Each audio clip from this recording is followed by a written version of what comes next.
2, 3 டேஸாவே நல்லா மழை. வீட்ல இருந்து ரொம்ப போர் அடிச்சிருச்சு. அதனால சரி அப்படியே ஒரு ரவுண்ட் காஸ்ட்கோ போலான்னு சொல்லி போயிட்டோம். எப்படியும் உள்ள போற வரைக்கும் கொஞ்சம் லைட்டா மழை வந்துட்டு இருந்தது. உள்ள போனதும் பயங்கரமா மழை வர ஆரம்பிச்சிருச்சு. ஆல்ரெடி ஹாலோவீன் ஸ்டாக்ஸ் எல்லாம் வர ஆரம்பிச்சிருச்சு.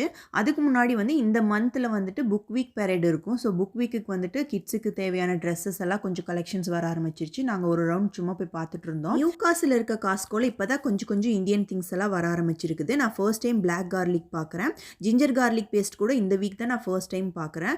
யூசுவலா நாங்க வாங்குறது வந்துட்டு இங்க வந்துட்டு கோகோனட் ஆயிலும் கம்பல்சரி இங்க தான் வாங்குவேன். அதோட குவாலிட்டி ரொம்ப நல்லாருக்கும். யுஎஸ்ஏல இருக்க காஸ்ட்கோ மாதிரி இங்க ஆஸ்திரேலியால வந்துட்டு எல்லா திங்ஸும் இந்தியன் கிராசரி திங்ஸ் எல்லாம் கிடைக்காது பல்கா. இங்க கொஞ்சம் ரொம்ப மினிமைஸ்டா தான் வச்சிருப்பாங்க. செலக்டிவா சில ஐட்டம்ஸ் மட்டும் இருக்கும். லைக் ஆயில், கீ அந்த மாதிரி கொஞ்சம் தால் ஐட்டம்ஸும் இருக்கும். பட் ரைஸ் எல்லாம் நம்மளுக்கு வந்து பாஸ்மதி ரைஸ் மட்டும் தான் கிடைக்கும். எல்லா ரைஸும் இங்க கிடைக்காது. எப்போ வந்தாலும் கம்பல்சரி நான் வாங்குறது வந்து கேரட், கொஞ்சம் ஃப்ரூட்ஸ்லாம் எடுத்துப்பேன். அப்புறம் முட்டை முக்கியமா வாங்குவேன். இதோட எக்ஸ்பைரி டேட் எப்படியும் 1 மந்த்துக்கு இருக்கும். அதனால நம்ம ஒரு 2 பாக்ஸ் வாங்கி வச்சுட்டோம்னா 1 மந்த்துக்கு மேலேயே நம்மளுக்கு அது வந்துரும். ஸோ நம்ம அதை யூஸ் பண்ணிக்கலாம். ரேட்டும் இங்க மத்த ஷாப் விட கம்பேர் பண்றப்ப இங்க கொஞ்சம் கம்மியாவே கிடைக்கும். சாம்பிள் ஃபுட் குடுக்குறதுல வந்து இந்த ஸ்ப்ரெட் தடவி கொஞ்சம் சின்ன பிரெட் ஸ்லைஸ் குடுத்துருந்தாங்க. ரொம்ப டேஸ்ட்டா இருந்தது. அதனால இதுவும் வாங்கலாம்னு சொல்லி ட்ரை பண்ணலான்னு வாங்கியிருக்கேன்.